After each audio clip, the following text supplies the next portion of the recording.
Might as well, because we're going to do kick. Yeah, let's go live. We good? Hey, good evening, everybody, and welcome to West Covina High School and the Bulldogs against the Claremont Wolfpack. Thank you for watching Coast to Coast tonight. Special guests out even in New Zealand, which is 3 o'clock tomorrow afternoon. So thank you very much to Dean Barnes. Thank you for watching. We do appreciate that.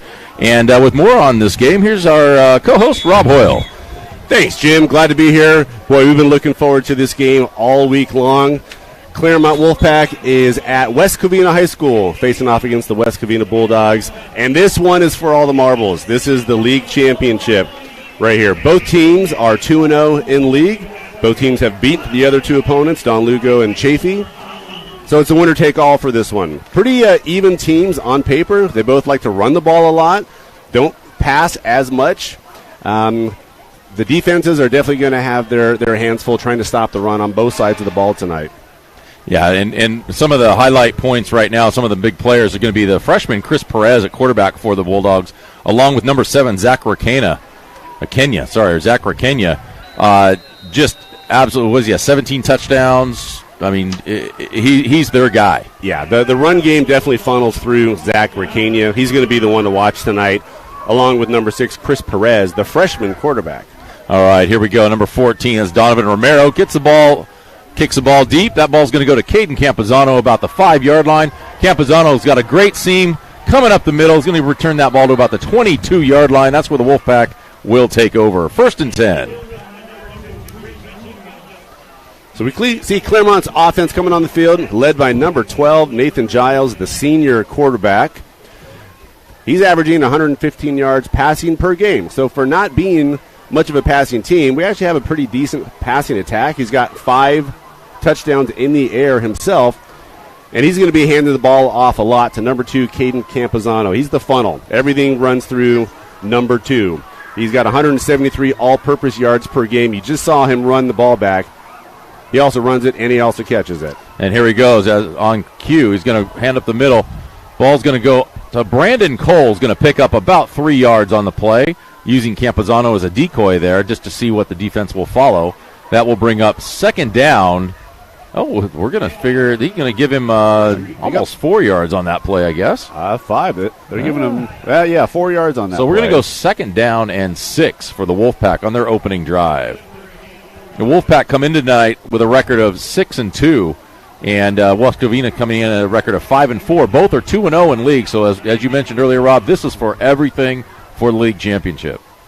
All right, so Giles, again, same play. Coming back, Giles is going to throw the ball now. He's going to throw the ball deep. Oh! A little overthrown, but had Leaper, it looked like, on a seam pattern going down the middle. Ball falls incomplete. Leaper had his man beat. There was just a little bit too much mustard on that throw. So, again, number 23 on the coverage there, that's Jaden Ortiz for the Bulldogs. Did a good job of staying with Leaper for a while, but as you said, Leaper had a couple steps on him. If Giles can drop that ball in there, that would have been a huge gain for the Wolfpack. All right, so we have a pistol situation right now. We have Campuzano with an offset fullback. He's going to roll right. He's going to throw. Pass is going to be complete to Leaper. That's going to be enough for a Wolfpack 1st down, about a 10-yard completion. Nice rollout. He had plenty of protection on that. Tyler Bay, the halfback, also rolled out with him, gave him some good backside protection. Didn't need it because there was no backside pursuit. Gave Giles plenty of time to make that throw.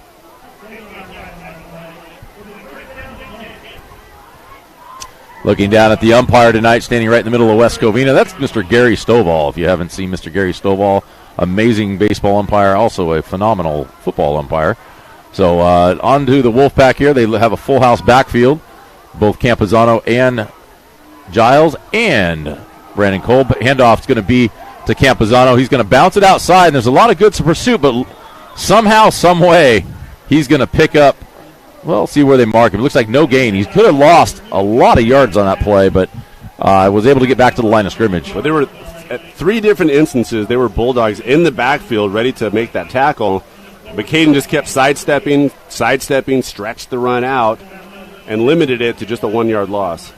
It is going to be a loss on the play, so we'll bring up 2nd down and 11, 10-17 to play in the first quarter. This is the Wolfpack's first drive if you're just joining us.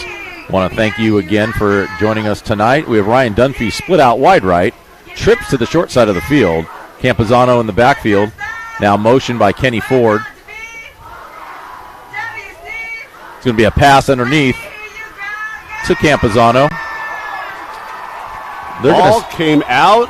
Ball came out. They're going to call it a fumble. I thought the ground caused it, but the referee threw his beanbag, but I think he was down. I want to say he was down, but we're going to see. They're going to give it to West Covina. Wow. And that's just uncharacteristic from Campuzano. He just doesn't do that. No, they have 0 fumbles on the season. That is an unlucky play. So the Wolfpack are going to jump to defense right away against West Covina, and we're going to get our first look at number 7, Zach Ricana. Yeah, Chris Perez, the quarterback, Zach Ricana, the running back. He's averaging 161 rushing yards per game.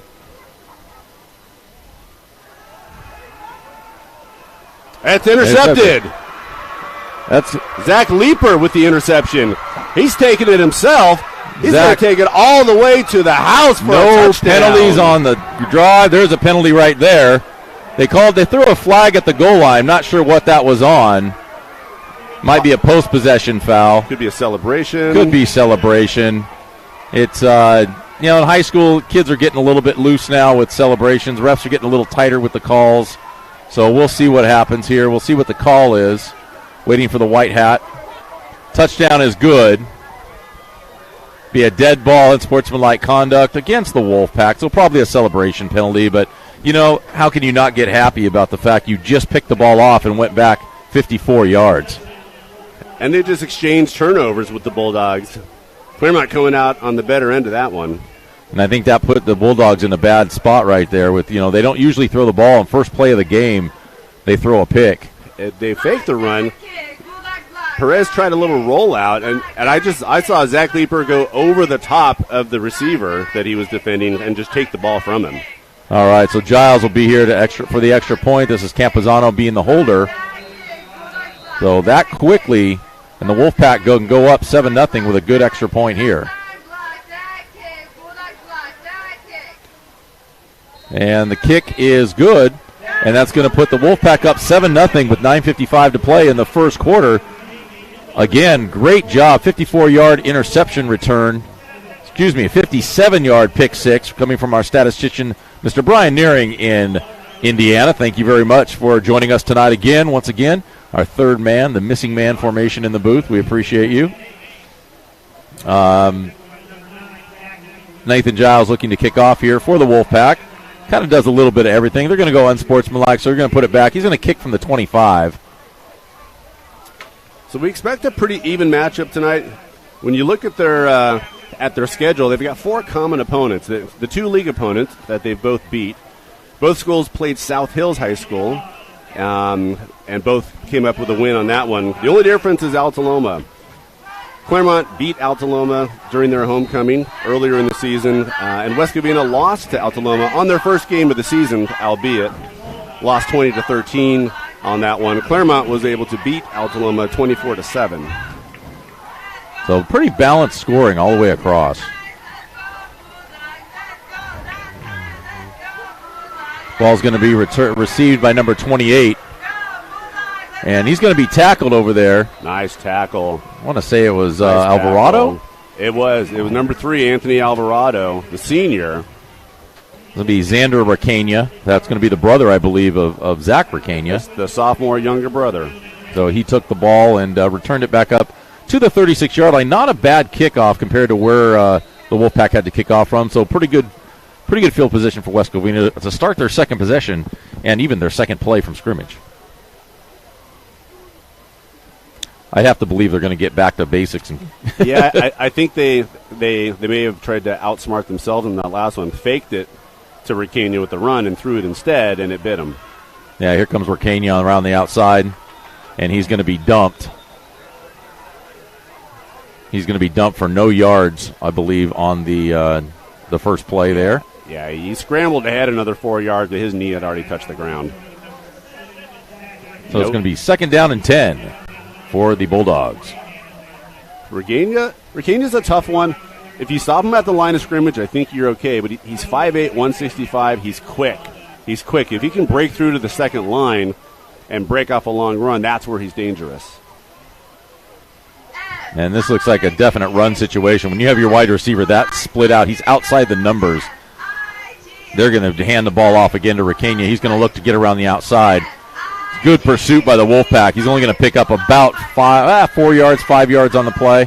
It's going to bring up 3rd down and 6. That was great edge contained by the two middle linebackers, Brandon Cole and Tyler Bay. They know the strategy. He tries to bounce it out. He tries to get an open space. And you know that defensive coach, Anthony Heil, has been coaching them up all week long on maintaining that edge. So here we go. 3rd down, 6 yards to go, 8:33 to go in the first quarter. Again, split wide. The receiver split wide outside the numbers. It tells me it's probably a running play. He's trying to take him out of the mix. It's going to be a ball right up the middle. He's going to, pick up the first down. That's a good run by the fullback.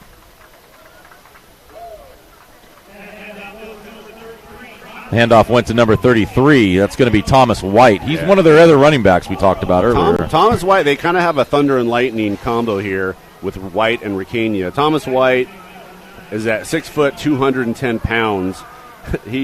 He's only averaging 36 yards per game, but he scored 10 touchdowns on the season. So you got to think he's in there, 3rd and short, goal line type plays. He's in there to pound it through.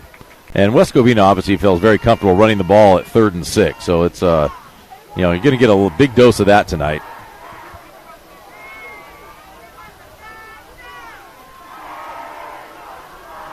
Well, it's going to be a fake handoff. Going to be roll out this side. Oh, almost a second pick right there by Leaper.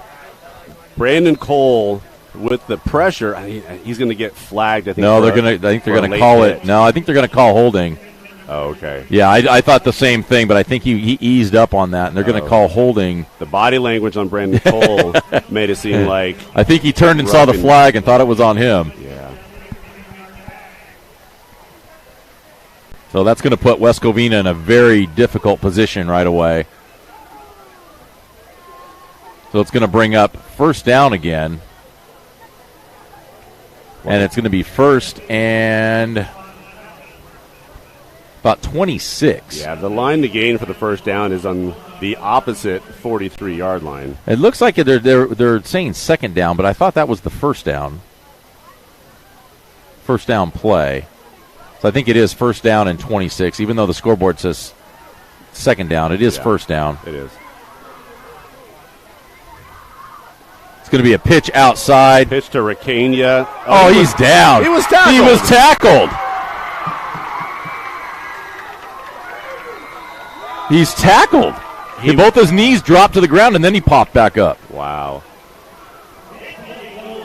Wow, without the benefit of replay here at the high school level, we just have to take the official's call. But Brandon Cole shot back there like a missile and seemed to just take him to the ground. Yeah, he slipped backwards and fell and bounced back up, and not one official called it. Unless he unless he had a one-arm push-up and brought himself back up again. I don't know. Either way, we're 2nd down and 4 here. It's going to be a handoff again to 33 up the middle. And he's going to be the big beast that's going to keep carrying him a little bit for the 1st down. So, again, there's Thomas White. He's going to be enough for the 1st down. Referees are winding the clock. So,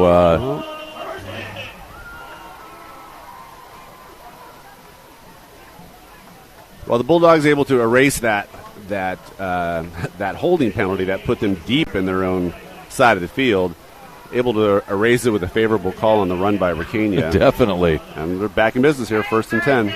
So here we go with Ricania and White in the backfield for the Bulldogs. And here comes White. He's going to lead. Looks like it's going to be a lead play. It's going to be a pass. It's technically a run. Ball was thrown behind the line of scrimmage. Great move on the backside. Did a great job of stopping and coming back down the hill. And I think that's a good play call by the Bulldogs, getting Ricania out there in open space. Kind of feels like a punt return when everyone's so spread out like that. But Claremont did a good job. One of the things Heil was coaching them up on this year is, we need to contain the outside, but we don't want to over-pursue and give them a chance to cut back, turn up field. and gain some yards. Correct. And that's kind of what he did on that play, right? It was the swing pass. He didn't take it to the sideline. He cut up field, was able to kind of scat move around and find 8 yards. So it's going to be a turn and a handoff inside. And that's Ty LeBay right off the. Was that LeBay or was that 55? That might have been that was Seth 55. Gonzalez. That was Seth Gonzalez with that grab. They're going to give him a first down on the play. Yeah, they needed to and they got to, but it was a good stop by Seth Gonzalez. This is West Covina to a T right here. You know, control the ball, control the game. You know, if they can get a couple of breaks, a couple breakaway runs, that's their MO. You know, so far he's thrown 2 balls and he was 1.5. Got one intercepted and the other one almost intercepted. So we'll see. I think they're going to keep everything on the ground. Come on orbit. Going to be back inside to Ricana. Ricana, he just, you might be small, might be able to jump, but you're not getting over those guys. No, he tried to Superman over a blocked Claremont player. And I mean, that's kind of basic coaching, right? Don't leave your feet. Yeah. You leave your feet and you lose all control of your body. He tried to Superman over it on 1st and 10. I'm not sure what he was trying to gain with that. Yeah, I don't know if he thought he was going to land and keep running. So 2nd down and 10 for the Bulldogs. We're down to 4:20 to play in the first quarter. Well, Claremont offense hasn't been on the field much, but they already still have a 7-0 lead. Here we go in gun now. Here's Perez keeping Ricana in motion. It's going to be a fake. It's going to be a pass out here to the side. And Leaper was set up. Leaper crept up from the linebacker spot up to the line of scrimmage before that play even started.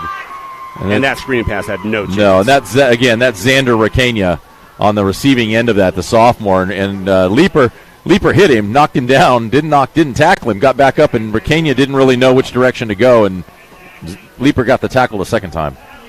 Yeah, he was there really just to contain the backside. Kind of out of safety, and then when they screen passed it back to him, he's like, thank you very much. Yeah. It's dinner time. So we're looking at 3rd down and 15. It could be a screen pass. Teams like this that like to run can go screen. I don't know what's going on. They've got to take somebody out of the game. Not sure what that was about, but number 8 comes out of the game. That's Ralph Trejo. All right, so in the gun now, Perez. We'll see what's going to happen. Wolfpack look like they're in a man situation. That's going to be a penalty flag. That's going to be a dead ball. It's going to be a delay. No, false start. False start. So that's going to put them back another 5 yards. It's going to bring up 3rd down and 21. Well, they've dug themselves another hole here with the penalty. We'll see if they can dig themselves out like they did last time. I believe that this has got to be some sort of pass. Unless you're in a 2-down territory and you're going to try to get as many yards as you can up the middle. But it looks like they've got Ricana. Looks like Ricana is going with a Wildcat or the Wild Dog. He is. Dunphy had a chance at him in the backfield. He made it to the second level, but good closing speed by the Wolfpack. But not enough. Yeah. It's going to bring up 4th down and 12. And I believe that the West Covina is going to go for it. Huh. Well, you're sort of there in no man's land. 33-yard line. Too far for a field goal. If you punt, Too close for a punt. You're only going to gain about 10, 15 yards if you punt it. Yeah. Maybe 20. Well, we'll see what the Wolfpack have right here. If they can turn it over on downs, or do the Bulldogs get the first down? They may try a little 5-yard motion, try to draw them off, but they're in the gun again with Perez at quarterback back now, and moving White across the formation. It's going to be a snap. It's going to be a handoff to Ricana up the middle. Ricana's going to try to bounce it outside. Step inside and just didn't have enough. Good close by Brandon Cole. That's going to turn the ball over to the Wolfpack. Yeah, they had him stopped at the line of scrimmage. He was able to bounce off, move to his left. Cohen Martinez had the edge contained, and he did exactly what Coach warned him about. It was that plant your foot, turn right upfield. He was on his way until Brandon Cole brought him down short. Yeah, again, we want to say thank you to Dean Barnes, who's the father of Brian Barnes, who's the AD here at West Covina High School. Thank you from watching in New Zealand tonight. So thank you again from around the world. The Wolfpack football family thanks you, and West Covina thanks you. Cheers, mate. Cheers, mate. All right, so we have, there's a jump. Wolfpack are going to pick up a free 5 there. Yep. Left defensive end for the Bulldogs jumped a little early. Well, Claremont's been hanging their hat on their run defense all season long, and they've showed it so far this evening. They can bend in the middle of the field, but when it gets closer to the end zone, they can really ratchet it up and stop that run. They'll let you play 20-20, but not in the red zone. Yeah. And here's Giles again with the snap. It's going to be a handoff inside to Campazano. Campazano's going to bounce it out. Does a good job of making the first man miss. Gets to the secondary. Picks up 6 to 7 yards on the play, and that's going to be enough for a first down for the Wolfpack.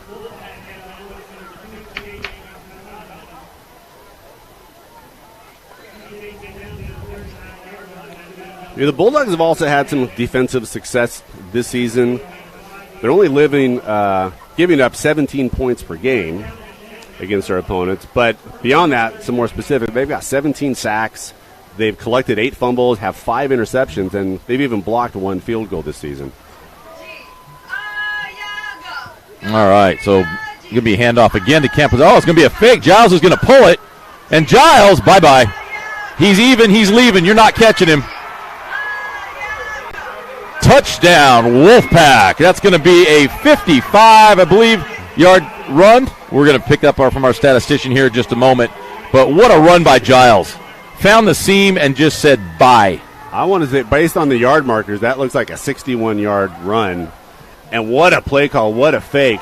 Everyone up at the line of scrimmage was keying in on number 2, thinking he had the run, myself included. My binoculars were focused on Campazano. Meanwhile, Nathan Giles bringing out the soccer legs and scrambling 61 yards downfield for the touchdown. When he was about the 40-yard line, and we'll continue this in a moment, here's the extra point attempt. The kick is up, and the kick is good, and that's going to give the Wolfpack a 14-0 lead in the first quarter, 44 seconds left to play. What I was saying, when he got to the 40, just based on where the defense was, there was nobody that had an angle on him. No. Nope. And Giles can run. He's not your prototypical running quarterback, right? He's no Lamar Jackson. He's no Josh Allen. But he can run. He's carried the ball 34 times this year. He's averaging 41 rushing yards per game, and he's got 6 touchdowns running the ball. He just went up a little bit in one rush. He has 100-yard-plus game this season. He's well on his way for his second. Yeah, getting from our statistician, that was a 2-play, 73-yard drive. So we're going to call that a 60, what did you say, 61? 61-yard 61-yard scramble. That was a great job by Giles. Here's the kickoff by Giles. Little punch shot. That's a tough ball to handle. That ball's going to get live. Number 1's going to pick it up, and he's going to be tackled at the 20-yard line. That's a great pursuit. Good finding of the hole by Giles. At the high school level, in the high school game, that's a good kickoff. It's in a pocket. It's in a little soft area where you know it's going to bounce. He kept it in bounds. So unless you get unlucky with a sideways turn, that ball's going to stay in bounds. And the way that funny ball bounces, it could be live, could kick off someone's hands, off someone's shins. And even still, it's like a touchback. They're starting with the ball at the 20-yard line. Absolutely. All right, so 1st and 10 for the Bulldogs right here. Wolfpack come up there in I want to say a 5-man line, but really it's a 3-man with the 2 outside linebackers coming up to the line. We're going to see it's going to be a handoff in the inside. They're pinching inside. Great job by the interior lineman of the Wolfpack defense. Boy, that Anthony Brianna, the outside right linebacker there, he forced him back inside. He forced the line to block him outwards, which really just sealed off that running lane. Ricchini had nothing to do except try to cut it inside into the teeth of the defense. Yeah, that may be the last play of the quarter. We'll see if they let it run down. We're down to 15 seconds in the first quarter. I want to say thank you to all the Wolfpack fans that have come out tonight. For an away game, for a championship game, it's a pretty good crowd tonight, so thank you very much. And we're down to 2 seconds, 1 second, and that's the end of the first quarter. Wolfpack take a 14-0 lead, and we'll be back in the second quarter in just a moment.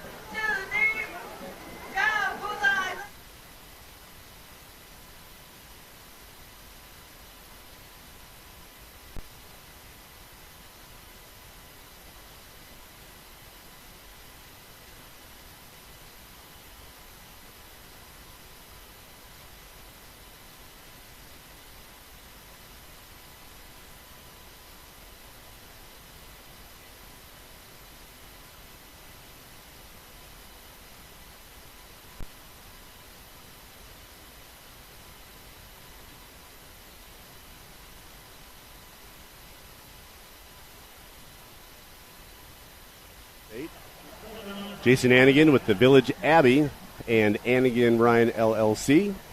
Monique Ott with Hot Homes, the Shapiro family, and the Claremont Place.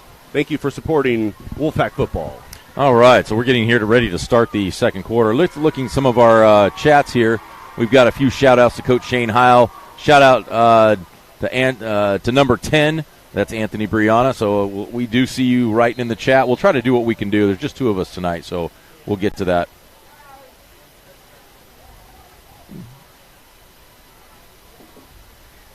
All right, Wolfpack are going to come up at 2nd and 10. They're on defense here to start the second quarter. Bulldogs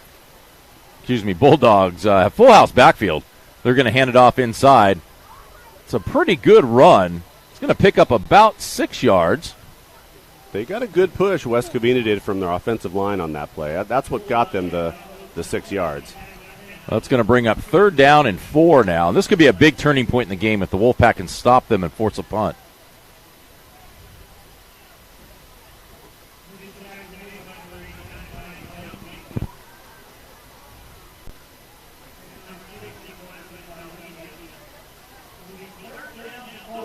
All right, same look.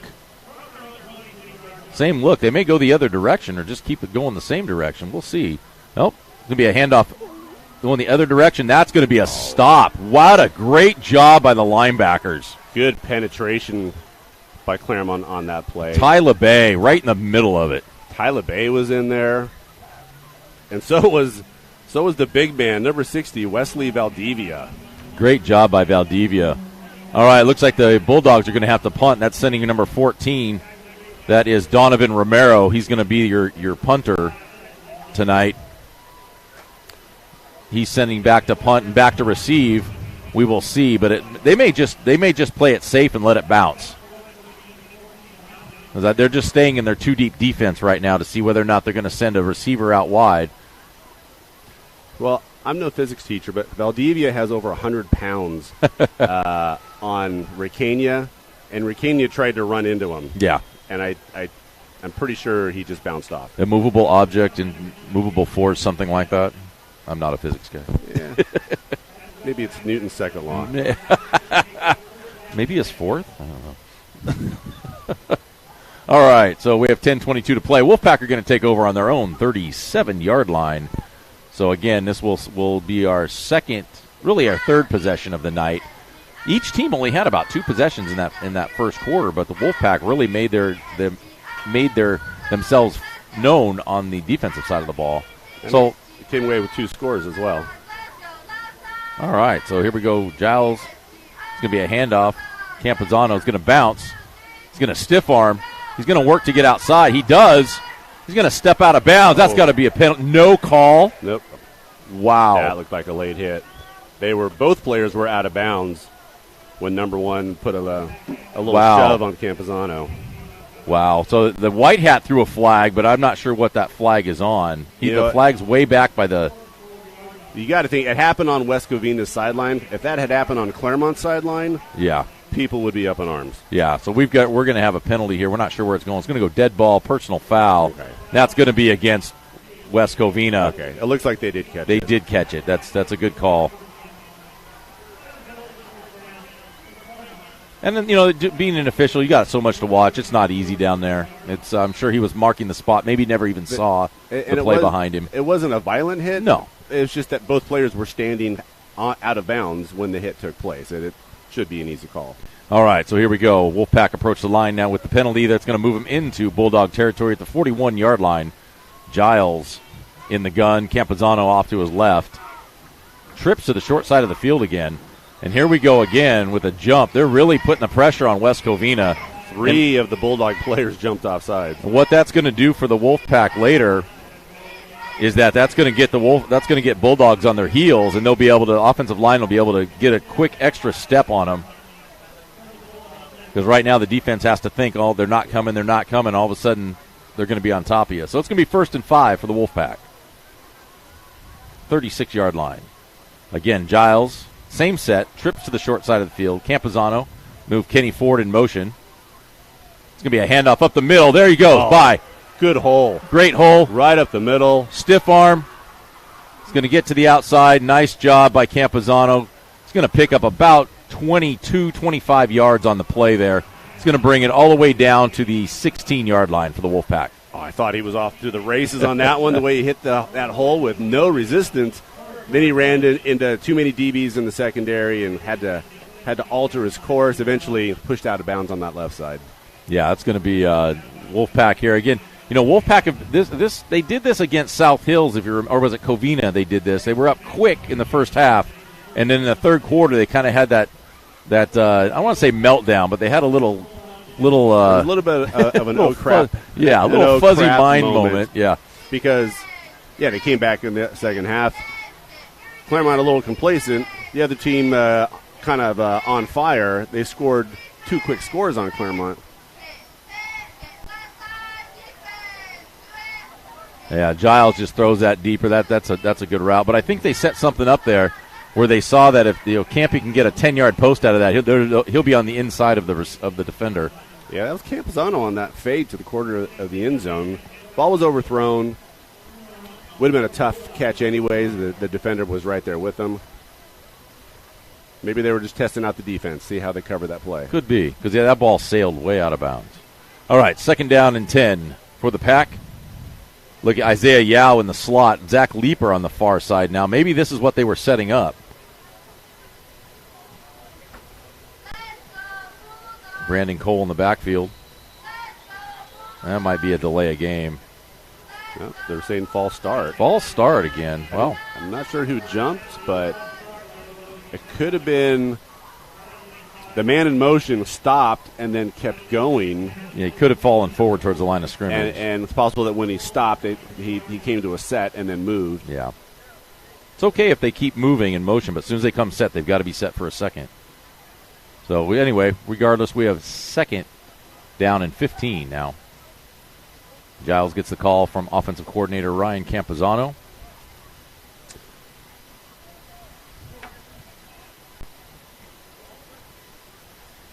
Outside receiver, they're playing a little bump and run out there. No, now he peels off. Brianna. Giles. It's a rollout. Oh, just couldn't find him. Had Cole open in the end zone, just led him a little too far.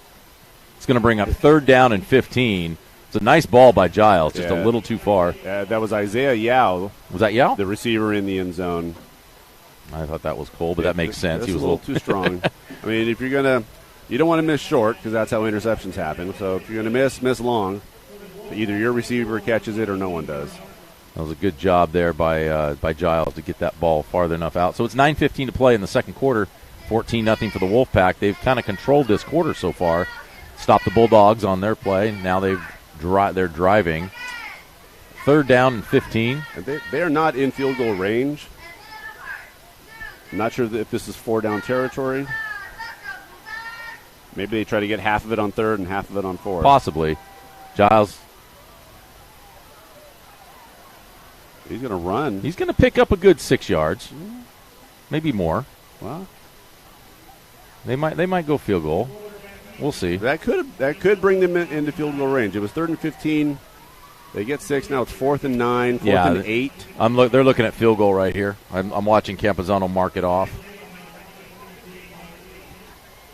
So this is going to be a 22-yard field goal. It's going to be a 32-yard field goal, correction. And Nathan Giles is 1 for 2 on field goals this season. So we'll see if he can get this one through.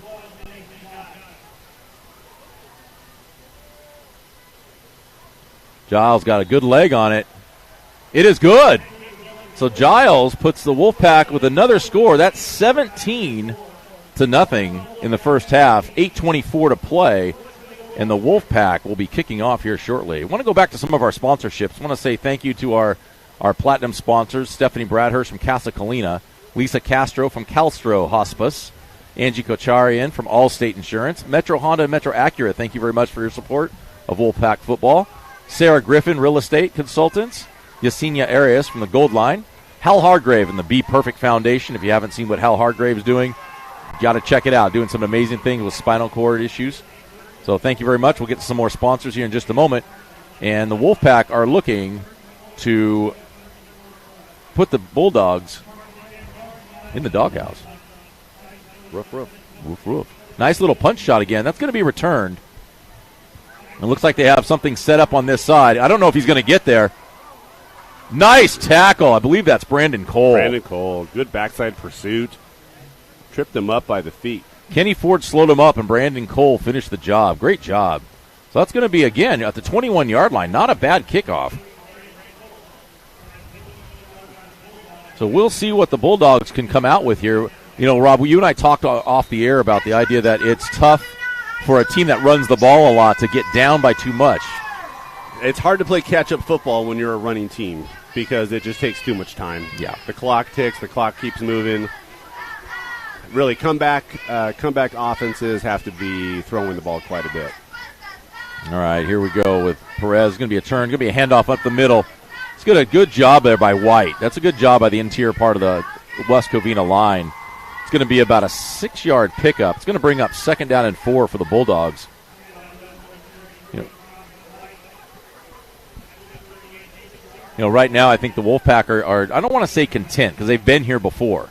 You know, this is for the league championship. This is not it's just a, to use an old game, an old adage, not a throwaway game in Rochester, Poughkeepsie. No, not at all. Not at all. Not at all. And it's too early to start thinking about working the clock or running the ball. We're only in the second quarter here. They're just focusing on play hard defense, stop the run.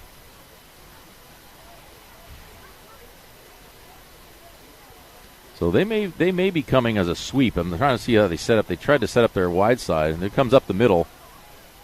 That's White again. That's a good job by White. They may give him the first down. It's the old rounded up to the next yard line rule. High school math. So according to our statistician, that last play was 6 plays, a 58-yard drive, resulting in a 32-yard field goal by Nathan Giles. Thank you for those stats, Mr. Nearing. Appreciate everything out there. And appreciate everybody watching across the country, and now I can say across the world. So thank you very much for watching the Claremont High Network tonight, coming from West Covina, California. All right, Perez under center. White seems to get – that's going to be Requeñas again. Oh, wow. He got drilled by Brandon Cole. And somehow, some way, I have a feeling that Coach Heil and both Coach Hiles put a little effort into the idea of you don't want to let 7 get loose. No. Nope. If he has the ball, you find him fast, and you put him on the ground. Now, the only thing I will say is when you get a team like this, sometimes you can over-pursue a guy, so you're susceptible to possibly a reverse. But if the ends stay home, you should be fine.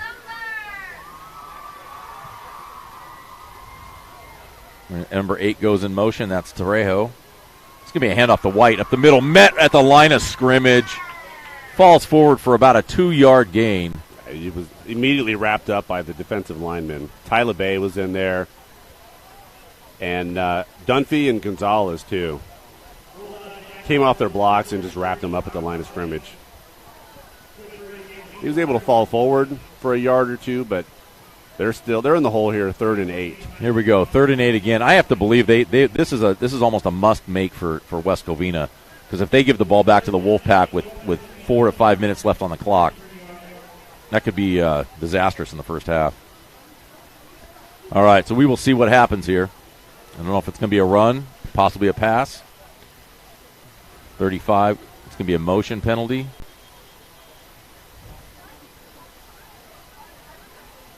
Not sure. They're looking at each other. They're calling an offsides, and no one moved. Maybe they lined up Claremont. in the neutral zone. They're calling it on Claremont. Again, a favorable call goes the Bulldogs. I didn't see anyone jump. They must have lined up. They had to be really lined up. Offside. Yeah, they must have been lined up in the neutral zone. But that's okay. Hey, it's still 3rd down and 3. Got to play ball. It does change the West Covina outlook, though. Well, they were in a Y, a wishbone formation. We'll see if they come in with the same play or with the different yardage. Maybe they try a different play. Yeah, I'd have to believe this feeds right into Thomas White. Maybe it's White up the middle for 3 yards. Yeah.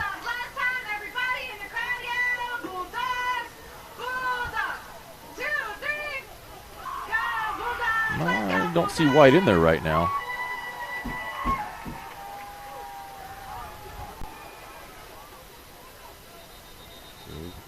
There's going to be a timeout, I believe.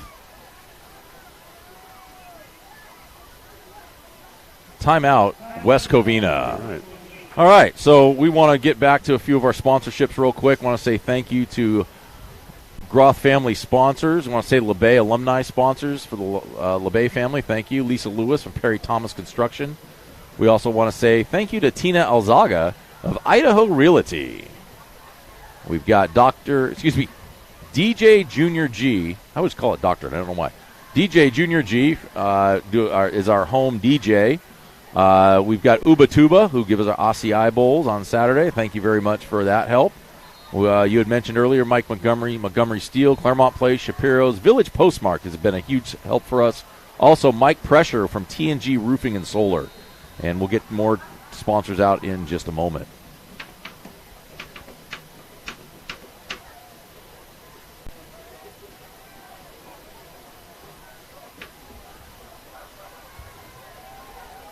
Big play for West Covina. We'll see what they dialed up here with their timeout. Well, 3rd down and 3. We'll see how they come out of this, as you mentioned just a minute ago. And trying to get the Wolfpack to jump. I have a feeling that it's going to be a handoff to Ricana going around the side. He's going to be held. Oh, it's going to be a hold right here. I see a flag coming back. Yep, penalty. That's coming back. Leaper finally takes him out of bounds at the 5. However, that's coming back. There is a flag behind the line of scrimmage. It's going to be a chop block, I believe. Oh, they're going to call it on the Wolfpack? What?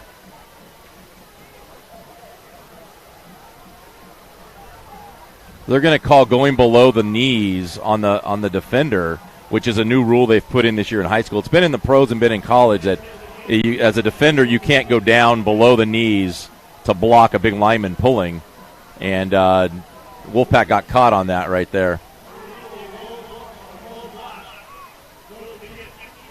Well, we saw what happens when Ricana gets in open space. He's got speed. I'm actually impressed that Leaper caught him. Leaper tracked him down from the linebacker position. Well, that was the big play that West Covina needed to get back in this game. Oh, timeout Wolfpack. 4:13 to play. Bulldogs driving. They're at the 3.5-yard line. Again, that last play, Ricana broke loose, and Zach Leaper was able to track him down from his offside linebacker position. He's got good speed for a linebacker. He does. He's also a wide receiver. That does help. Coach Mike Majori, been here for a few years, really kind of instilled a toughness in this program. And as Rob had mentioned earlier, a lot of the teams that we've played consistently together, a lot of the same outcomes, same scores. And, Wolfpack, this is the score is not indicative of how this game is going right now. It's very tough in the trenches. Oh, it's smash mouth football, good old fashioned in the trenches smash mouth football. We're going to run it at you. You're going to run it at us. We'll see who lasts to the fourth quarter. And this looks like a Thomas White type time when we talk about he's got 10 touchdowns and 35 yards. This might be that moment right here. We'll see what the Bulldogs have in motion. Yep, there's White. He's going to be stopped right at the line of scrimmage. Maybe even lost a yard. Great stop. Brandon Cole got in his way. Yeah, White is not looking good right now. He's coming up a little ginger. I don't think he's a redhead, but he is a little gimpy on that. I was going to say something. I go, no, I'm not going there. He's a 6'1". He's not a little ginger. Yeah. Our statistician and English teacher, Brian Nearing, suggests that you modify your verb with an adverb. All right, so Wolfpack hold on the first play. This is going to be second down now and 4. It's going to pass the number. It's going to be a number 35, and he's going to be stopped. Good stuff by Tyler Bay. Boy, Wolfpack in the middle of that line are doing a great job on the offensive line for the Bulldogs. That's going to bring up third down and 4. I have to believe it's going to be a fake rollout at some point. They're committing so many men inside. I also think they're in fourth. They're going to go for it on a fourth down. They're not going to kick a field goal. Yeah, there's no reason at this point to not go for it. Down 17-0. You need to score 7 at a time. And if you turn it over, you're inside the 5 on defense. True. True. With under 3 minutes left in the half.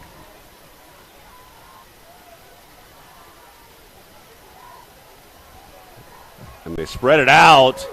And he just cannot get going. That was number 11, it looked like. That was Tyson Redding. Tyson Redding, the welcome cornerback. to the party. Tyson Redding, the cornerback, coming in and upending Ricania. So this is fourth down right now. They may be taking a timeout here. We'll see what they're going to call. Look at the offensive coordinator for the Bulldogs right now.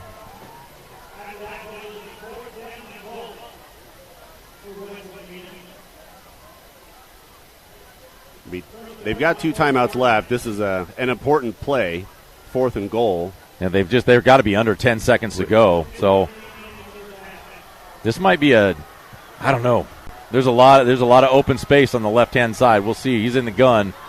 And that's going to be a quick timeout by, waiting for the official to call it, by the Wolfpack. By the Wolfpack. That's a good call, I think.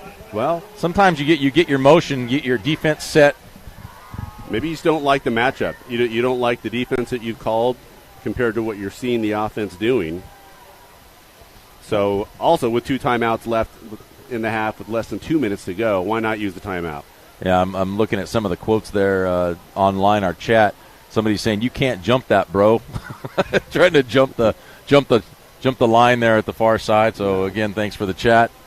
Also, a lot of people out there saying, great job by the middle of the line. So we want to say thank you again for the chat. We'll get what we can get, but you can kind of see we're doing a little. You saw the little replay. I don't know if you're able to see that. I guess live you're able to see the replay, but of Ricania getting down to the 4-yard line. But that's where they've been for the last 2 minutes. So we have a 4th down and 4 yards to go. Boy, big play here for both teams. West Covina needs this. They need the score here to stay in the game, down 17. But what a stop it would be by Claremont's defense if they held him here on 4th and goal. Yeah, we talk all the time about you got to arch your back at least one time a game, and kind of in the same set they were to end the last half. Could be a handoff to Ricania. It's Ricania trying the right side. He's not going to get there. He's going to be short. He's going to be short. Wolfpack hold.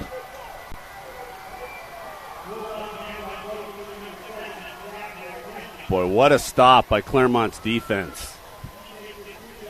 Ricania just can't get the edge. You could see he tried to stay up, tried to lean forward, but his knees were already on the ground. It looked good at first. They were spreading things out on that right side. He was looking for a hole where he could just plant his right foot and dart ahead for the yards that he needed, but he kind of got tripped up by one of his own blockers. Too many Claremont players in the way. And Wolfpack are going to take over on the 2-yard line. They got to get going here. They've already whistled the play clock, so I can't believe they're going to get too fancy here. It's if you do take a penalty, it's a yard. So what a meaningful stop! What a meaningful stop by Claremont's defense on that play. We'll give you the big breakaway run, but we're not going to let you score. So here's Giles in the gun. Brandon Cole back easy with him. Well, they're not going to call that penalty. I saw two guys jump. And they're going to call timeout for the I don't know what's going on the edges, but both officials on the side are not calling that. Two of the Bulldog players jumped over the line. Yeah. And everyone was looking at the officials to call a flag, and no one did. So, Coach Mike Major is getting he's getting an explanation from yeah. the official. I feel like it should be Shane Heil who gets the explanation from the white hat on this one, because that clearly looked like an encroachment call. So I'm looking out here as well, and it looks like each team now has one timeout left in the first half. There's a minute 48 to play. Anything could happen here. Wolfpack just need to hang on tight to the ball and keep pushing it forward. Maybe they break something. Maybe something break a couple tackles, get the ball out. The key is always, they say in the last 2 minutes of the game, get the first down. If you get the first down, it kind of opens the rest of the playbook up. It also gets you out of the shadow of your own goalpost. Yeah, too. that does help.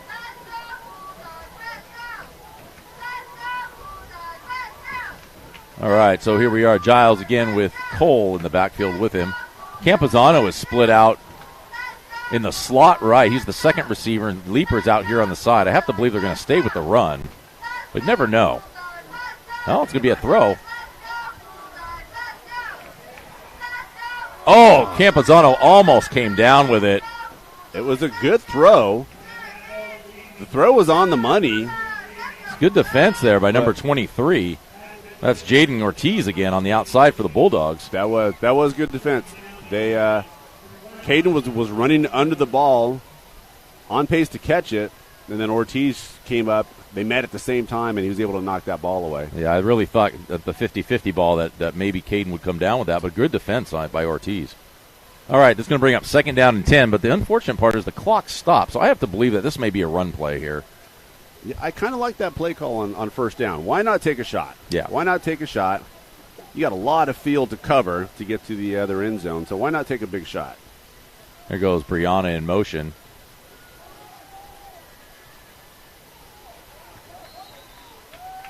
So that's going to be Cole. He's going to be stopped right at the line of scrimmage, so it's going to bring up 3rd down, but the best part is the clock continues to run.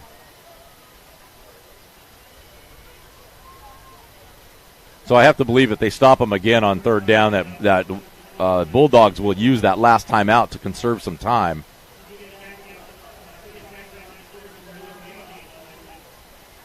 Wolfpack right now may try to get a free 5 yards out of this by a quick snap or a quick hard count.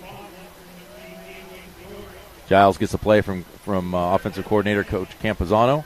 He's in the huddle. He's got the play. They break the huddle. It's under a minute to play now. There's a penalty. Not real sure what it was.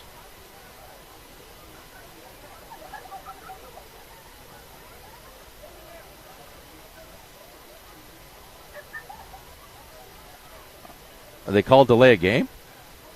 Half the distance to the goal. Okay, I get that, but the official in the back didn't put his hand up to count for 5 seconds. So they're waiting for that to happen, and while the Wolfpack are waiting, they throw the penalty flag. So, well, right now you're looking at the idea that the Wolfpack are trying to get out of their own end zone. You could run the ball here, get out of the end zone, don't fumble it. Take another 30 seconds or so off the clock.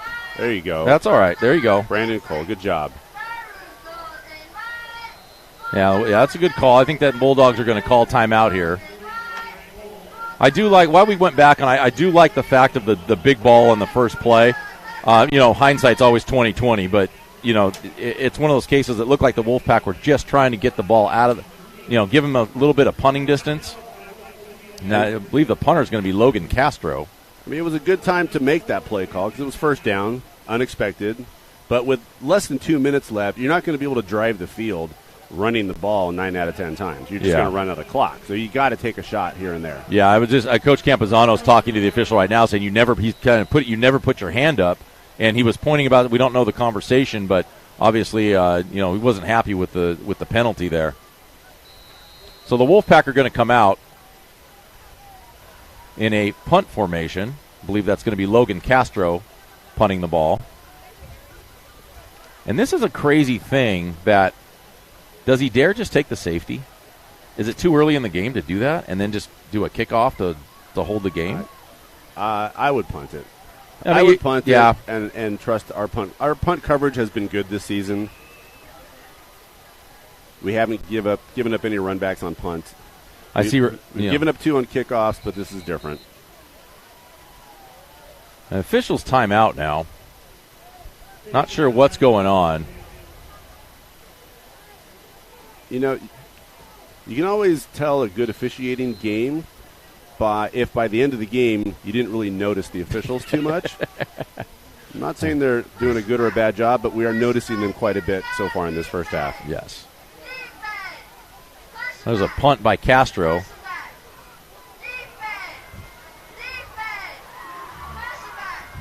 So that's going to be tackled out of bounds by Dunphy. That's going to be number 28 on the return. Xander Ricania, the sophomore, younger brother. So that's going to be pretty good field position for the Bulldogs. They're going to be on the 24-yard line, but they do have no timeouts left in 41 seconds. So maybe they run one play as a run play, but I believe they're going to have to put it in the air. With 24 yards to go, they're not going to be able to reach the end zone in 41 seconds only running the ball. Unless they get some breakaway play that busts loose, they're going to have to throw it. And I have to believe they won't have a time. I don't think they'll have enough time if they run a stretch play to get back on the ball. Maybe to kill it they would, but not to actually kick a field goal or run another play. So we'll see what they're going to do here. Perez in the gun. Ricania is in the slot. It's going to be a pass. That's going to be great coverage on the outside there. Keeps the ball, keeps the clock moving. Not sure who was on that tackle. That was Campazano with good pursuit, fast pursuit, good coverage. He almost got a hand on that ball and was still able to make the tackle, keeping him in bounds and keeping that clock running. That's a dangerous pass because that's a 6 going the other way if that doesn't get to him. 15 seconds left. This is probably the last play unless it's incomplete. Empty backfield now. It's going to be a rollout this side. He's looking. It's a good job by Perez. I'll say, for a freshman quarterback, he lived to play another day, and he's got 2 seconds left. So they're going to be able to have one more play. What do you call here? Do you take a shot at the end zone with a pass? I have to believe you do. Maybe a screen pass, get some blockers in front of Ricania. He's a slippery guy. Get him in open space. Yeah. Maybe he can. Oh, it looks like maybe a field goal try. That's not a bad call either, though. You got to try to put points on the board. So this is going to be a 34-yard field goal by number 14, Donovan Romero. We'll see what the Wolfpack see what happens here. Ricania is holding it. Ball's down.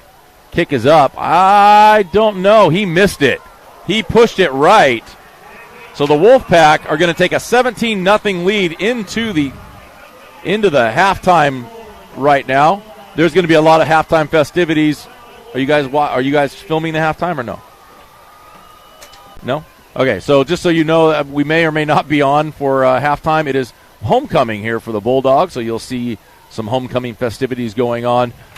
We will be back at the third quarter. Wolfpack leads 17-0 at the end of the first half.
Hey, welcome back to the West Covina Claremont Wolfpack Championship Championship. I almost call it Baseline League. It's San Antonio League Championship tonight.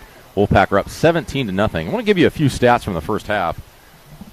For Claremont, there were only 4 possessions that had 17 total plays for 145 yards. Their first score was on a 57-yard pick six by Zach Leeper. Claremont stuffed the Bulldogs 4 times inside their own 5-yard line to preserve the first half shutout. West Covina had 5 possessions for 29 total plays, 116 yards, and their only scoring opportunity was a missed 34-yard field goal at the end of the first half. So Wolfpack are really setting the tone, and we're looking to see how they open up the second half. They will be on defense. Here's the kickoff by Nathan Giles. Giles is going to send it deep. That's going in the end zone. Oh, they're letting him run it out. And he's not going to make it to the 20-yard line, so maybe not a good decision. It's kind of been a weird night on some calls. But, again, we're not down there on the field. Maybe he did stay out of the end zone.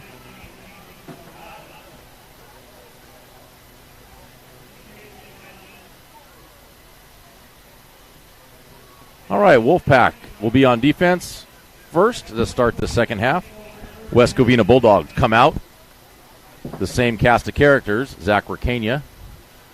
And coming out at quarterback is going to be number 6. It's going to be their freshman, Chris Perez.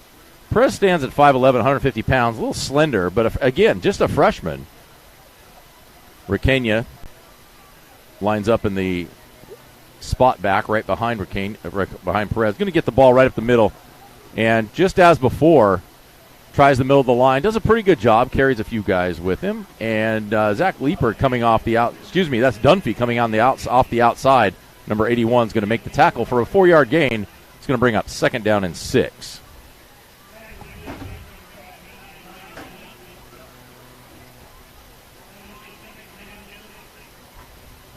Again, the Wolfpack coming with that 3-down lineman, 5 linebacker look right now. It's done a pretty good job against the tough run offense of the West Covina Bulldogs. They're going to split out Trejo. It's going to be an inside handoff. Might have enough for the first. We'll have to see. Looks like the officials are waving their arms, and they're going to give him the first down. So it's going to be first down for West Covina at the 28-yard line, their own 28-yard line. Looking in there now, we see big Alex Kocharian sitting at the nose. We have on the defensive line Seth Gonzalez and Ryan Dunphy. On the outside, Cohen Martinez, number 88, Brandon Cole, Anthony Brianna.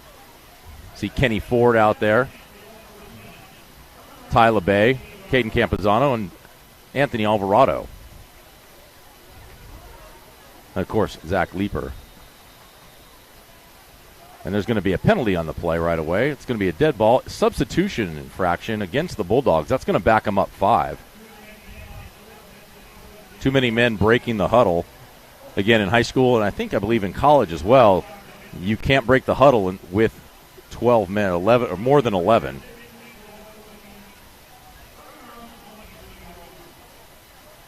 So here we go. We have a Wolf. Well, I guess it's called the Ricania is going to take the. Ricania is going to be at the quarterback position. It's going to be another false start against the Bulldogs, and right now they're shooting themselves in the foot. That's going to be a second consecutive penalty after they picked up the first down. That's going to be first down and 20 for the Bulldogs. They were lining up in the wild dog. Ricania is going to stay in. He's going to stay at quarterback. It's going to be the wild dog. He's flanked on either side by a running back. We'll see if he takes it or if they become lead blockers. Fumble on the play. Campazano really quick to him, as well as another Wolfpack player down there. That's number 10, Anthony Brianna. Stopped him in his tracks, and then Campazano cleaned it up. It's going to be another loss on the play. It's going to be down to the 14-yard line. It's going to be second down and 28, looks like. 24? I'm not good at math. Where's my statistician? All right, so second down from the 14-yard line. They need to get up to the 38 for a first down. So Quarterback is back in. That's going to be number 6. It's Chris Perez. He's going to split Trejo again out to the left-hand side. It's going to be a handoff inside. Wolfpack defense are doing a phenomenal job. That's Tyler Bay. Tyler Bay reading the down block by the lineman and just filling the hole, and he's right there. And Ricania looks a little frustrated trying to talk to his guys about the different blocking schemes as he's coming back to the huddle. And no doubt he should be frustrated. So third down, we'll have to see whether or not they're going to try to throw the ball here. I'd have to believe it's a throwing down. And this is exactly what the Wolfpack want to put them into. Maybe a screen, maybe a draw for the Bulldogs.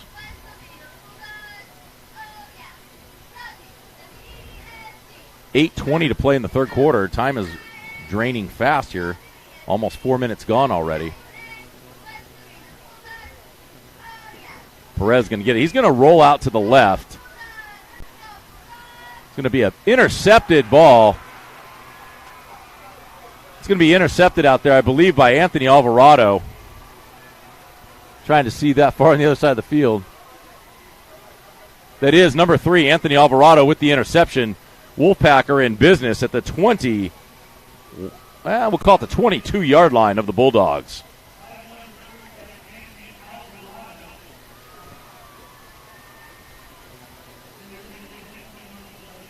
Again, you force them into that tough situation where it's third and long. They kind of put themselves in that position with the penalties.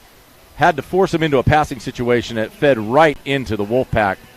Funneled it right over to Anthony Alvarado for the interception and short return. 1st and 10 Wolfpack at the 22-yard line. Giles back in. Now it's going to be a split formation. Campazano and Leaper is empty formation.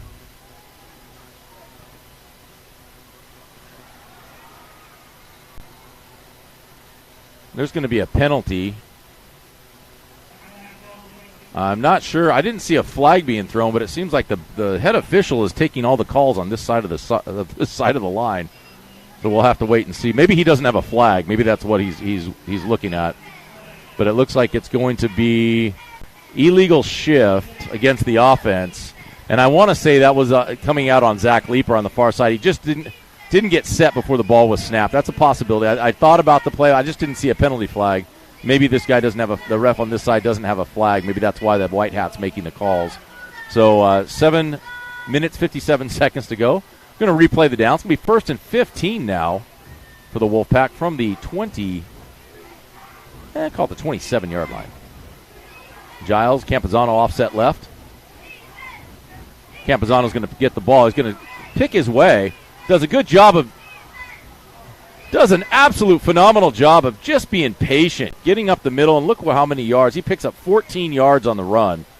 By picking up 14 yards, that's going to bring up a 2nd down and 1, and the playbook is wide open for the Wolfpack. Did a phenomenal job going over the right side, over the right tackle, and just was patient. Let his block set up in front of him, bounced off a couple of great pursuit tackles from the Bulldogs, and was able to get all the way down to the, let's call it the 12-yard line. 13, where are they at? They're at the 13-yard line. So it's going to be 2nd down and 1.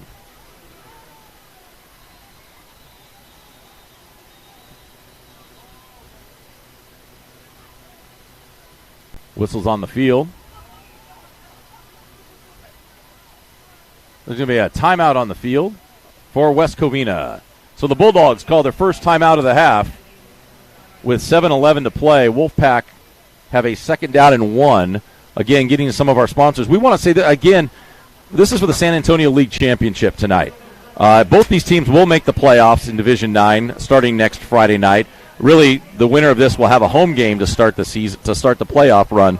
But I want to say thank you to all of the teams, all of the staff from West Covina and their help this week to get this off the ground. This is a phenomenal setup that we have here tonight. I want to thank Mr. Frank Ramirez, our producer and engineer, all the student engineers that are working behind the scenes, the camera people. Want to make sure everybody is recognized from the administration all the way down. Thank you so much for having us tonight. Want to get that out of the way early.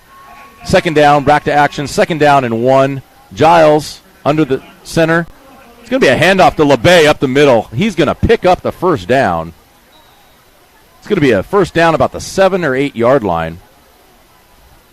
We'll have to see where they spot it. Good pickup by LeBay. He's their short yardage master. He had some great momentum in a short amount of time.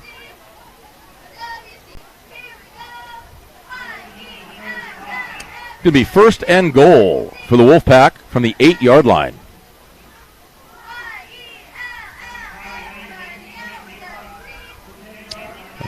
Again, offensive coordinator Ryan Campazano giving the call to Nathan Giles.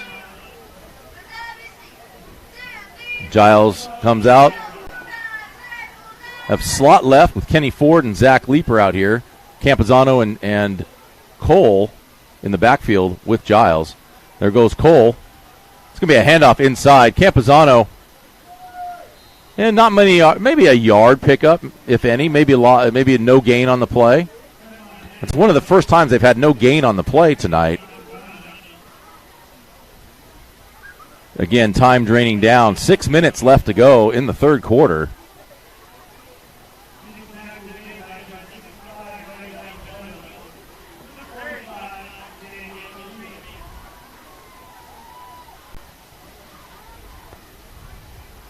Wolfpack in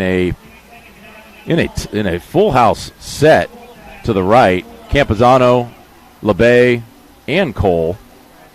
It's going to be a turn handoff, almost a counterplay. Campazano's going to get all the way up the middle to about the 5 yard line, so it's going to be third and goal from the 5.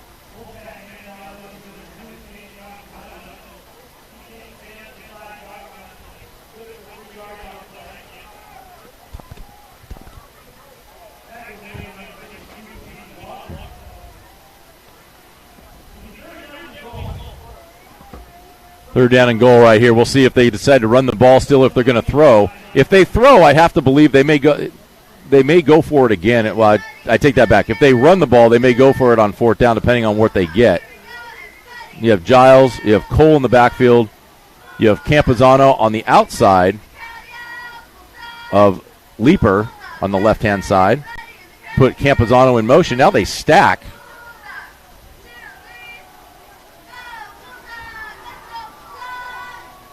They're going to call it fourth down at the 1 yard line. It's a good ball by Giles. Campazano just couldn't break free from the tackle out there by number 1. That's going to be Uriel Sandoval. Also Miles Reed. Very close. Correction, not Miles Reed. That's going to be Diego Montalvo, who was also right there. It's going to be fourth down and goal. And again, here we are. Wolfpack had to defend it in the first half, and now West Covina has to defend it. So even if the Wolfpack don't pick this up, it's going to be first and 10 for the Bulldogs inside the 1 yard line. The ball is literally 6 inches or less outside the goal line. Just get up under center and go. Giles with the push. See where he's at. They're going to unfold. Touchdown, Wolfpack. Once they unpile, Giles is laying halfway in the end zone. So that's going to be a touchdown for the Wolfpack. 3:48 to play. Great call. Just get up under. There's no reason to go 5 yards deep when you only need to go 6 inches forward. It's going to be an extra point attempt here. Wolfpack are up 23-0. They're looking to put another point on the board and make it a 4-score game, which it really is a 4-score game at this point. Well, 3 scores with extra 2-point conversions, I guess. So Giles. And the kick is good. So the Wolfpack, 3:48 to play in the third quarter. The Wolfpack put points on the board off of an Anthony Alvarado interception return. Scoring drive was 6 plays, 27 yards, culminating in a 6-inch touchdown run from Nathan Giles.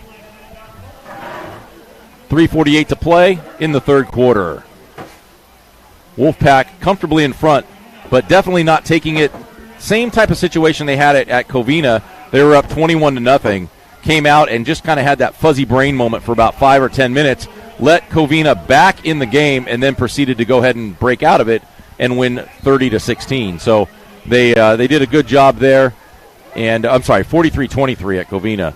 and Chaffee was 30-16. Same type of situation, but right now, no fog brain tonight. They're coming out with a little bit of fire in their belly.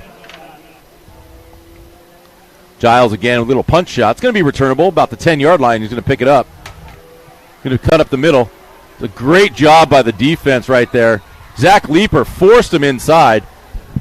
Tackled by number 10. I believe that's Anthony Brianna. Or no, that's number 30. I take it back. That's going to be number 30, Gabriel Camacho.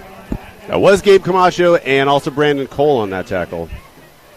All right, so first and 10 for the Bulldogs, right about the 20-yard line. And, even though they've allowed a few returns tonight, they haven't gone past the 25-yard line all night long. So good job by the Wolfpack coverage team. So, again, we'll see what they can do out of this. Again, we talked about it earlier with, you have a team that is that's not used to being behind by this many points. We'll see what they're going to come out and do if they stick with their run game.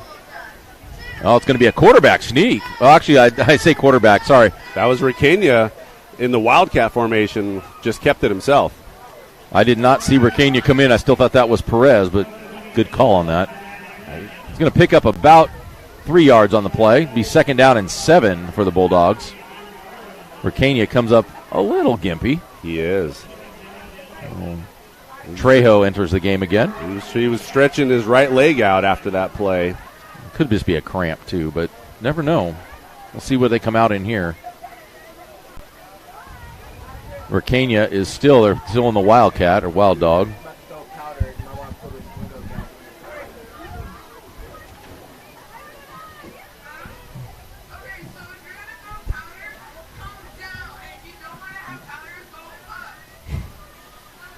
Yeah, we just closed our windows here, so if things change on our sound a little bit, it looks like West Covina, the kids in front of us are going to throw powder in the air. I don't know what that's about, but we don't want to get any in the booth, so we shut our windows. So it might get a little, the audio may be a little bit, maybe clearer, I'm not sure. But you won't get the sound probably from our mics anymore as far as the field sound. So with that, it's third down and 3. 2:20 left to play in the third quarter. A quick quarter. This quarter's moving right along. And not too many incomplete passes and ball stoppages on this one. Not too many penalties. Well, I was down on the field where I did see West Covina make that completion to Anthony Alvarado. So that's going to be looks like a first down to White again. White seems to be their short yardage guy. I think that was White. It was White. They're going to wind the clock. It is going to be a first down, however. And we're under 2 minutes to go. Clock should be winding. It's not winding yet. It should be winding. There it goes.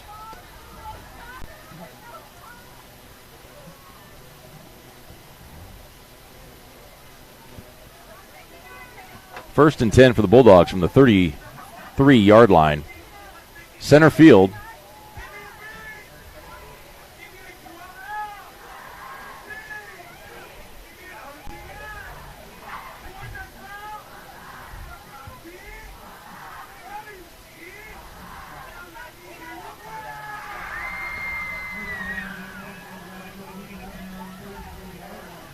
All right, so they have thrown the powder. There's going to be a penalty flag on the play. It's going to be a false start against the Bulldogs. This is what killed them on that last drive. They got a first down, then got a motion penalty, then got an got 2 illegal motion penalties and put them back. And then the very first play, they got sacked or dropped for a tackle for loss and put them in tough situation, which eventually led to the Alvarado interception. And West Covina has racked up quite a few mistakes tonight. They're not turnovers. They don't necessarily give the ball to the other team, but they move the ball not in their favor. So again, here we go. First down at 15. Ricania still at the quarterback right now. He's going to throw.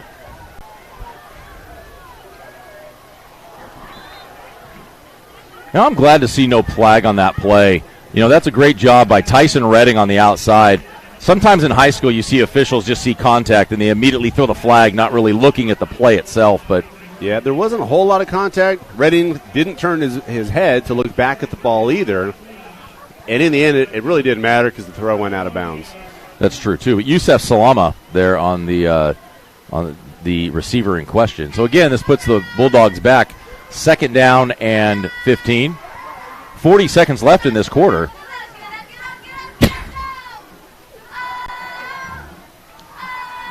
So we'll see what looks like. Perez is back in the game now. It's going to be a reverse here. It's going to be a secondary. Good job of staying home. Phenomenal by Brandon Cole. He's so quick. He's so quick with his pursuit. He's so strong he can change direction.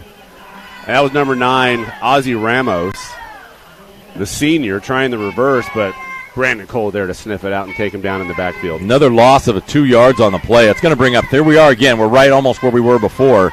3rd down and about 19.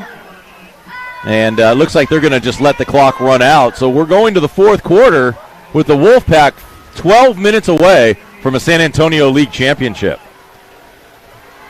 Moving their record to 7-2 if they can pull it off. But again, 12 minutes. A lot can happen in 12 minutes.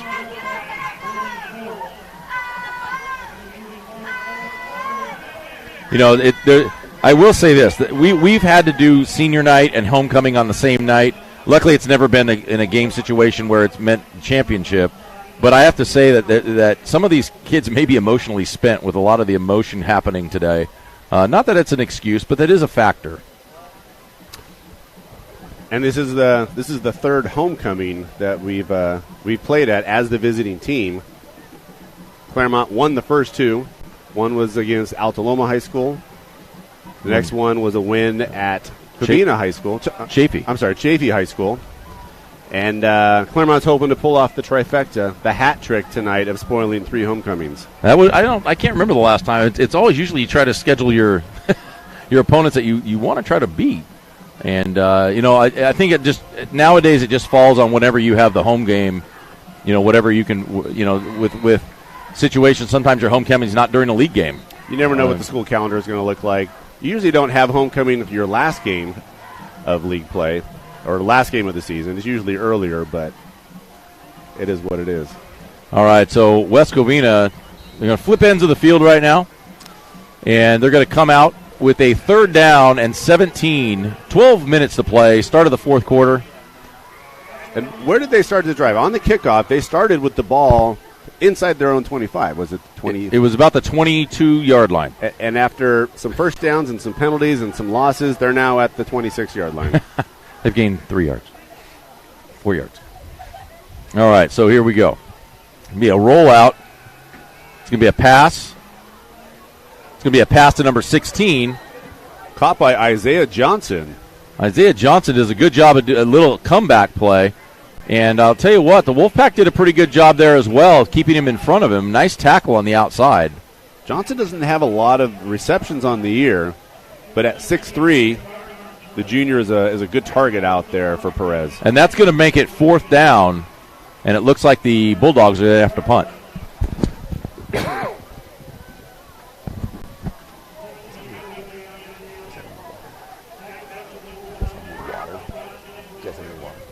Well, another stalled drive for West Covina and another good defensive series for the Claremont Wolfpack.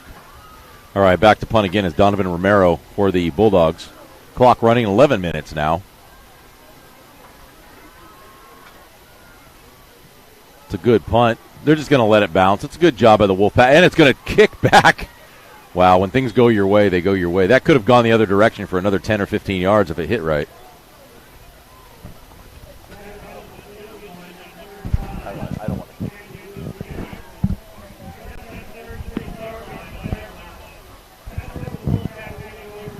All right, so the Wolfpack are going to have great field position at the 36-yard line, 10:51 to play. We'll see what the offense comes out and looks like right here. There's big Carson Mowbray on the end. Their offensive line has done a phenomenal job tonight of really setting the tone. They've made good running lanes for the running backs, but even more so, they've had good protection for Giles. Yes.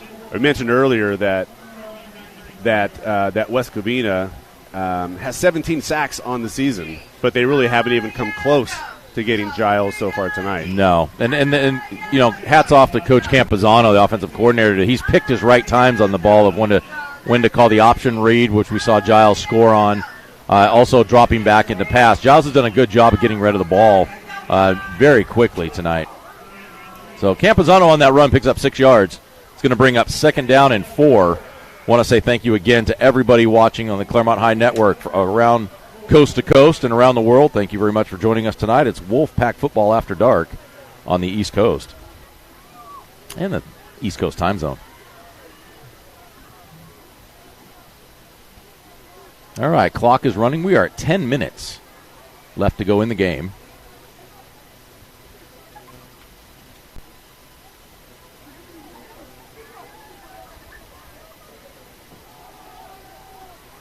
Campuzano does a great job of the push. Look at that. He carried 3 guys with him, including one of them was Thomas White, who's no slouch himself, is a big boy. Boy, that was a great push by Carson Mowbray on the right side of that offense. He's the right tackle. He took his man, planted his right foot, and pushed him sideways. I think he ended up in the left tackle position by the end of that play on top of his defensive player. Just a big body.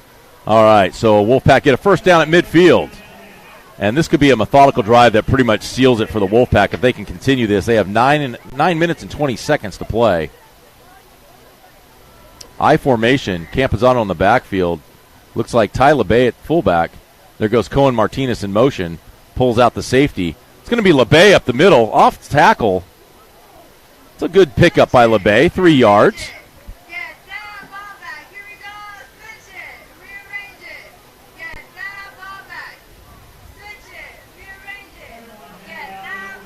Second down and 7 for the Wolfpack. Clock continuing to run, and this is one of the things too, like we talked about it. When you're a running team, it's tough to get back into a ball game. Yeah, you can't just change your offense all of a sudden into an air raid where you're picking up 20, 30 yards at a time in the air. You just can't change the DNA of your team that way. If you're a running team and you're used to running for just under 300 yards per game, that's who you are. So West Covina at the half only had 116 total yards. I have to believe they don't have 150 on the night at this point. It's going to be a handoff to Campuzano. He's going to pick his way around the side. And it took a nice little hit there, but I'll tell you what, he stayed in bounds, kept the clock running. He's going to be a couple yards short of the first down. And I love that right there by number 72. Looking down there. I don't have a number 72 on my roster.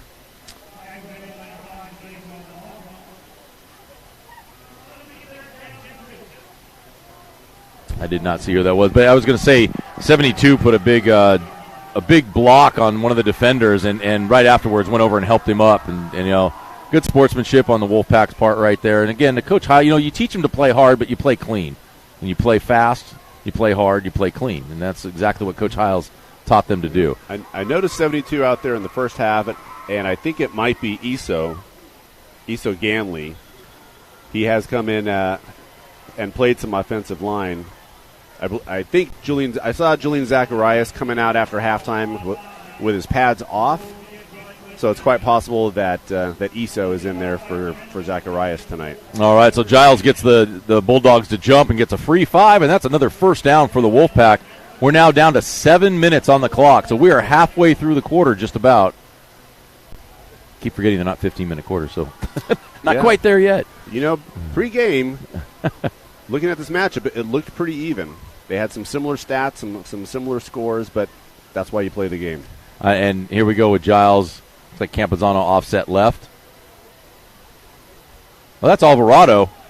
No. That's Rosales. That's little pocket Hercules. That's Ray Rosales on the carry. Picks up about 3 yards on the play. Great job by Rosales to cut back. Ray Rosales, he's a dynamo.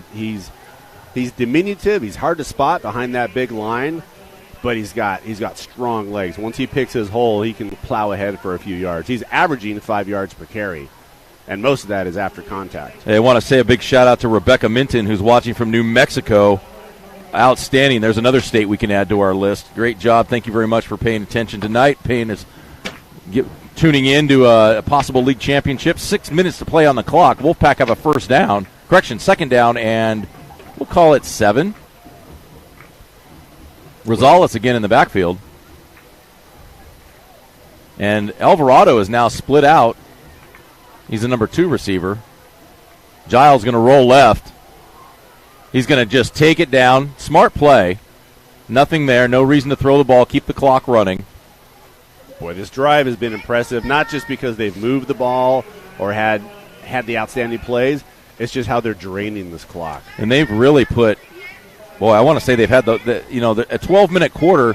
West Covina had 2 plays, so they've probably run off 6 minutes in this fourth quarter already. And West Covina has all 3 of their timeouts, but at this point in the quarter, it's not like it's really worth it to stop the clock. If you're within a score or 2, yes, but I think right now you're 3 scores down and don't have the ball. That's a tough thing. Yep, all they can do is just watch and hope that they can make a stop here on third down. So I have to believe they're going to go ahead and run the ball here as well. We'll see. They're under 5 minutes now. It is third down and 9. Well, Giles is going to throw the ball. Oh, he had Campazano on a wheel route down the side, but he chose to go to the short route inside. Brings up fourth down, and it does stop the clock. But I have to believe they may punt the ball here and just pin West Covina. Yeah, he was looking. He had 2 options there. He had Campazano wide out left. He had Leaper on the crossing route. He went for Leaper. Pass couldn't find the receiver, and it stops the clock. So right here, Castro's going to punt from the 50-yard line.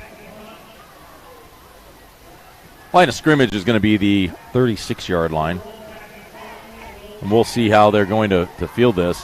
If Castro wants to, he could angle the ball all the way over here on the sideline and really try to roll it out inside the 5 or 10-yard line. We'll see what he decides to do here.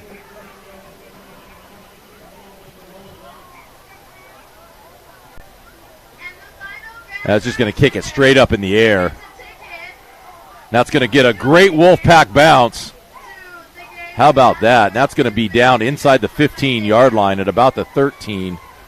Phenomenal punt by Logan Castro. Yeah, good job pinning the Bulldogs deep in their own territory. 4 minutes, 32 seconds left in this game, and they're going to have to drive 87 yards to score. Yeah, I don't want to say don't forget his Uncle Johnny. I see you out there. Don't forget Uncle Johnny from Firehouse 2 in New Mexico. Thank you very much for tuning in tonight. Again, Wolfpack are 4 minutes and 32 seconds away from a San Antonio League championship. They're second in 3 years. But, again, still some work to do. It is pretty impressive that our defense has held them scoreless tonight. Wow. It is, especially when you see that they've been averaging 30 points per game. So it looks like backup quarterback Dario Montalvo is now in the game. The sophomore, 5'8", 160. It's a little thicker. A little shorter, but a little thicker. Wolfpack are holding the Bulldogs scoreless. They're not used to not scoring, averaging 30 a game, and they also have not been shut out yet this season. Well, they're 4 minutes away from that happening, so let's see if the Wolfpack can finish the job. I would say looking at the schedule, the lowest they've scored was 13 points in the loss to Altaloma. That was the first game of the year, I believe. There's number 34 coming around the edge. Oh, great pursuit. I believe that was Cole again. Not sure who picked up on him. That's going to be number 34 around the end. That's Mikey Reyes, senior running back for the Bulldogs. I like that Mike Majori is giving some of his seniors some playing time. A really big shout-out to Anthony Brianna's grandmother. She's watching from Mississippi. There's another state we can add. Nice job. She's visiting family out there. Absolutely. Thank you very much for watching Anthony Brianna's grandmother. Thank you so much for tuning in this evening. We know it's late, and hopefully we will get you a victory here. 3 minutes to go. It's going to be a run to this side. Not much room there. Great job by Cole and Campazano. There's going to be a penalty flag. Not sure what that's about. Well, the head referee is in the ear of one of the Bulldog players, giving a little instruction. Dead ball, unsportsmanlike conduct against the Bulldogs. So that's really going to hurt because that's going to push them back 15 yards. Plus the down counts because it was a dead ball after the play. So it's going to be second down.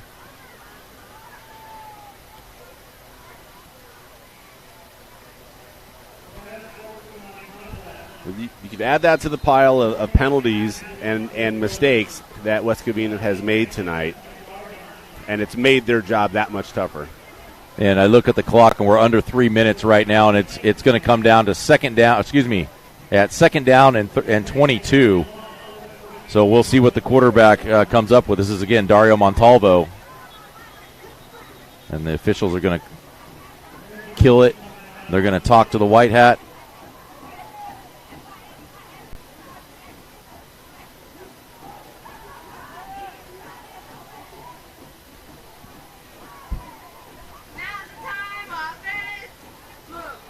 Okay, so they're gonna run the clock. They're gonna reset it. 25-second game clock.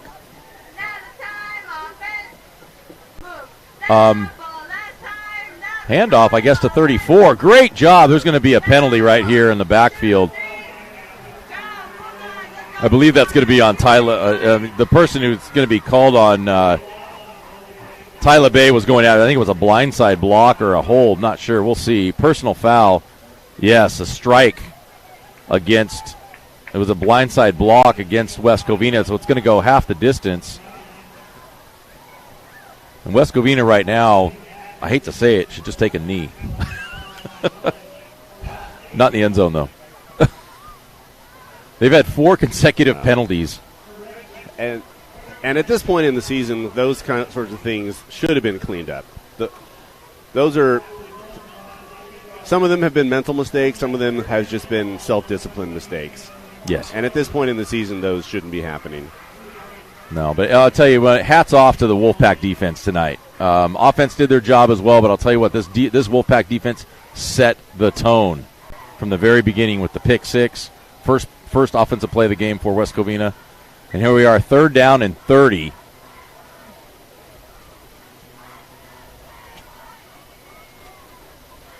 It's going to be a handoff to the outside here. It's a good job there. Good tackle on the outside. Again, that's number 34. It's going to be Micah Reyes. Anthony Briano with that tackle. Went low, tripped him up. He was able to scoot forward for quite a few yards, but they have 2 minutes to go. Yeah, so it looks like it's going to be 4th down right now. And to be honest, even if they go for it, knowing Coach Heil, if they don't get it, or there's no penalty, it gives them a 1st down. Coach Heil will just take a knee, and that'll be the end of the game. Right. I know they're not looking to put more points on the board. Great respect among coaches tonight between Coach Heil and Coach Majori. Hats off, I will say, to this West Covina team to play the teams that they've had and done what they've done. They just ran into a buzzsaw tonight on defense. Claremont defense really showed its mettle tonight. That's been their bell cow all season long, is the tough defense and the ability to stop the run. And they are going to punt, so that's going to be Donovan Romero who's going to punt and get it out of there. It's a good punt. It's going to roll. Should get a good little. We'll get back on the right at midfield. Right at midfield. So Wolfpack will take a knee, and I believe that'll be the ball game. But we will see how that runs. They may run a play, but I believe they're going to. I'm looking out there. I see number 53 back out on the field. That's why can't I think of his name? Matty Graves. I see Matty Graves back out there. He's going to take the center position back for one play. Victory formation for the Wolfpack. And the Wolfpack are going to walk away with a San Antonio League championship.